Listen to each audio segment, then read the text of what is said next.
Yo, what is up, dudes? Lady dudes, welcome back to Just Nuts, guys. Today, I've got Prank Kids. So this is a deck that's really cool. Amazing artwork. I kid you not. Even though this deck does not necessarily play to the playstyle I usually love, this card, as far as the artwork goes for other type, it literally probably sits top 5 easily, possibly top 3, maybe even number 1. If I would really go through and decide my top 5 archetypes just based on design, this could be up there. I love how whimsical they are. I love how fun they are. This is such a cool, fun archetype. It makes me literally think that like this would be like a really popular like kids show, like cartoon, like that I would have watched as a kid. Like that, but it's a really cool deck. It doesn't necessarily play the way I like to play, but it is still a really cool deck. It is a competitive deck. I'm not saying it's tier 1 or top of the meta. Oh god, I'm about to seize. No, it's gone. No, it's not. Okay, it's gone. All right. But it's a really cool deck. I'm in the beginning stages of building it, so don't take this as like set in stone, like this is my best list, like take my word for it. But it is where I'm at right now, and I do like the list right now. It's a pretty I'm pretty satisfied with where it's at the moment. So let's start with the monsters. Nothing crazy here. 3 fansies, 3. Wait, let me make sure we get these and up right. 3 dropsies, 3 lampsies, and 3 Roxy. So these are all your Prank Kids monsters. You play 3 of all of them because you want to open like 2 of these in a polymerization every duel. That's what's going to let you like just do your combo, like even through hand traps.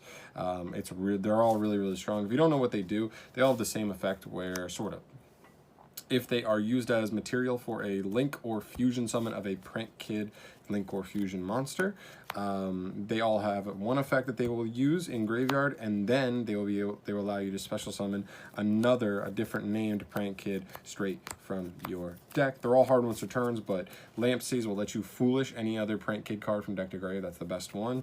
Dropsies will gain you 1,000 life points before special summoning. Lampsies will burn your opponent for 500 for special summoning. Both of those making this deck very proficient in time. And Roxys will banish a card from your hand and then let you redraw. Sometimes that can actually be terrible, but most of the time it's not that big a deal. But 3 of all of them, nothing crazy there. Now, for, I guess, I don't want to say the spice, I don't think it's that spicy, but Invoked is the engine I'm deciding to play. There are a couple different engines you can play with this deck. I've seen people try and play Heroes. I've seen some people play Thunder Dragons. I've seen people do Invoked. So, am I missing one? Wasn't there one other engine that people were trying to splash in? I can't remember. But next up, I play Invoked. So the reason I play Invoked is Invocation. I mean, it's just consistency without having to play just like max out on just like 3 polymerization and throw in like just copies of Invocation by itself. I decide that this is a deck that doesn't really use its normal summon, so why not just play Alistair in the actual engine like that, and that way I will consistently be able to get to polymerizations. I won't have to worry about opening Prank Kids but no polymerizations and then just bricking completely. So Alistair is really solid. He just searches you Invocation, which essentially is polymerization in this deck. You'll see later. So 2 cards that are kind of spicier, I would probably call them. 1 Planet Pathfinder and 1 King of the Swamp. So these essentially do the same thing. If you don't know what Pathfinder does, you contribute it to add any field spell from deck to hand, which is pretty good. It just takes up your normal summon. So that's why you've never really seen it before, because decks want their normal summon. Like no field spell was good enough to warrant giving up your normal summon for it. But this card's really solid. You play 3 different field spells. It just gets you either a Prank Kid card, a polymerization, or polymerization. But that's mostly it. So it's just versatile like that. And same thing with King of Swamp. You discard him to add polymerization, or you can summon him to the field, and then if you use him as fusion material, he can count as a Prank Kid monster. So they both kind of do the same thing, but opposites in terms of how good they do it. Pathfinder's better at getting a Prank Kid monster because you're just going to get place, and then you're gonna just search one, so you just get one raw. He's but if you use him to get polymerization, it's you have to like discard a card as well as tribute himself, so it's kind of minus, but it does get it. Whereas King of the Swamp is just a 1-for-1 for polymerization. You just discard him from hand, so that's better for polymerization. But as a prank kid, you got to normal summon him. He doesn't like you won't get the special summon off of his end of like the fusion summon, and so generically King of they're both just like better at different things. But I thought 1-and-1 is fine. If I commit too hard to one, I won't see that. Oh, well, also for Planet Pathfinder, 100% shout out to 3 Stacks. I saw this from him. He likes to actually play like 2 or even 3 of this in his deck, and I get it. The deck is the card's definitely appealing, but to me, it wasn't that appealing. But I only saw it because of him, and I literally dug through myself and found that I actually had one, and that's why I'm playing it here. So shout out to him if he sees this or you guys see this and thought it was a cool tech. I got it from him. And then I do play a couple hand traps, just 2 Ash Blossom and 2 Effect Veiler. Nothing crazy here, just 2 and 2. I thought like 3 Ash was cool, but like I guess it just can, like this deck can already brick, and this just helps you brick a little bit less. 2 and 2, you're not drawing 2 Ash Blossoms as often, or 2 of whatever, 3 of hand trap you decide to play, but they're fine. They're nothing crazy. This deck is can play first or second, but obviously breaking through those like insane boards can be really tough. So those are cards that hopefully you open combo and that going second. Keep them from going full combo, and then your deck can take care of the rest by itself. That's the theory behind that. And we move to the spells. We'll start with the field spells. 3 Prank Kids place. This card's insane. It searches you a Prank Kid monster on activation. And then if you fusion summon... All right, hold on. I want to make sure I get these right because sometimes I mix them up.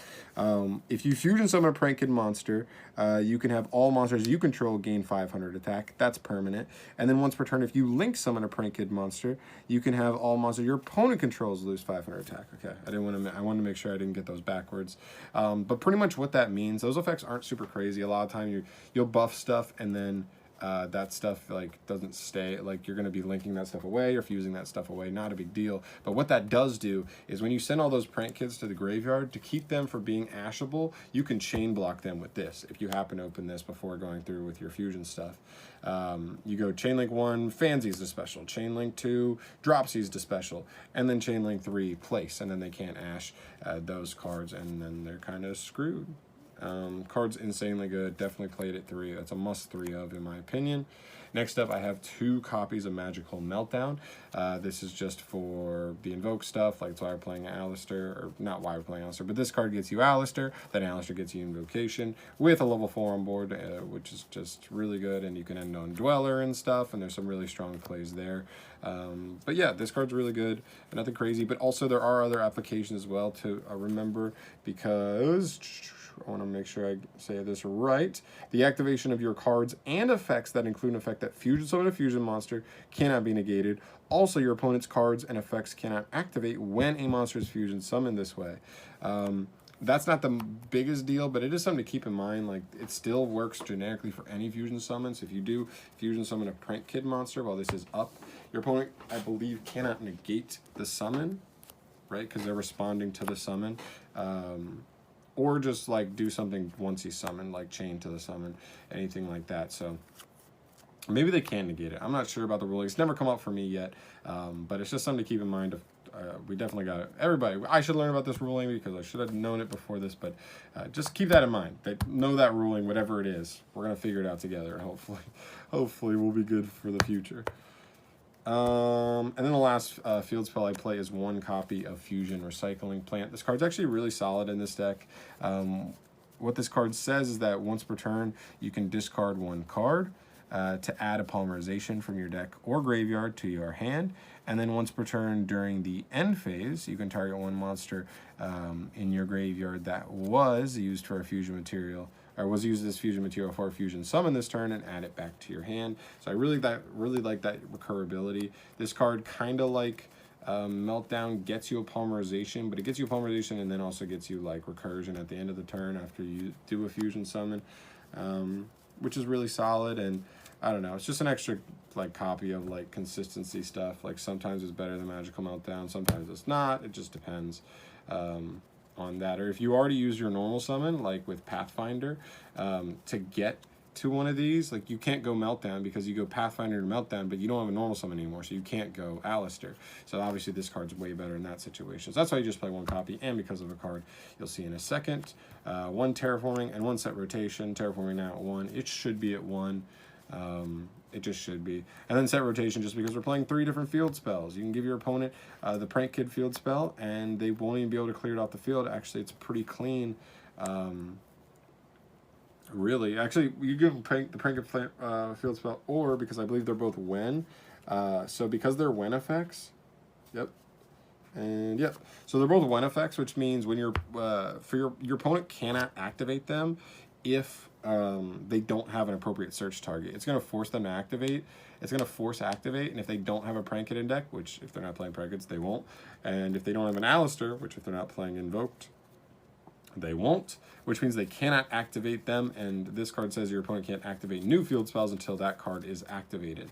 That just means, like, if you are playing a deck that is kind of relies on a field spell, maybe you're playing Subterrors, maybe you're playing, I don't know, Trick Stars, you're playing Evil Eye, something, right?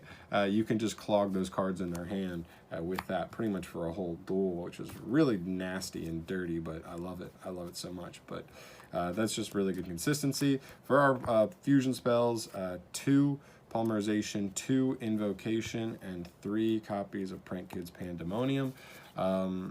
Be wary of Prank Kids Pandemonium. Do not forget that if you do fuse using this card, you can only normal or special summon Prank Kids for the rest of the turn, keeping you out of any Invoked plays, keeping you out of, I don't know, Toad plays, Dweller plays, whatever you want. But yeah, these are all good. These are just the cards that you just end up searching through just to get off your combos. 2 copies of Prank Kids Pranks. This is like another way to do certain combos. Pretty much what you do is you discard a Prank Kids card from hand to get a Prank Kid token, and then you can normal summon another Prank Kid from hand. If you don't have the Polymerization, or you don't have 2 Prank Kids, 2 Prank Kid monsters, with the Polymerization, you normal summon the other one, then you just link off, you get a special summon, and then it's not as strong, but it works for the most part. 2 copies of Instant Fusion. This card's really good. A lot of people play this at 3, and I don't blame them, honestly. I was just looking for space, and I decided to end up cutting this card down to 2. It's really good. Your Prank Kid Fusions are level 5 or lower, at least the 2 small ones. And then you could also have some Invoked stuff you could use with that, but we'll get to that in a little bit. But it's just a really good extender. Again, kind of like with Prank Kid Pranks. You just use this, get a Prank Kid fusion, and then normal summon one of these, link it off, and then you can kind of just get some specials off that. So it's still solid going first or second. And then 1 Prank Kids plan. In a pure Prank Kids list, I would play 2 of this, but because we're playing the Invoke stuff, I still think you need the 1 copy of it, but you don't need 2. 1's fine. 1 is all you need. You always send this card a lot off of fansies a lot of the time. But yeah, that's really good there. That's it for the main deck. 40 cards exactly. I love building decks with 40 cards exactly. It's just how I roll. We'll move to the extra deck now. We've got 2 copies of Prank Kids Dodo Doodle Doo, 2 copies of Prank Kids Bow Wow Bark, and 1 copy of Rip Roarin' Roaster. A lot of people like to drop Rip Roarin' Roaster, but I just love it too much. It's a beat stick that if your opponent tries to do anything to your beat stick, you can tribute it and wipe your opponent's entire board. There are just too many trap cards that just like don't do anything to that. Like, to like beat this, you'd need like a Solemn. You'd have to like Judgment the summon of this. You would have to you would either have to like Judgment the summon of this, which I don't think you can if you use the trap. Actually, you could just negate the trap.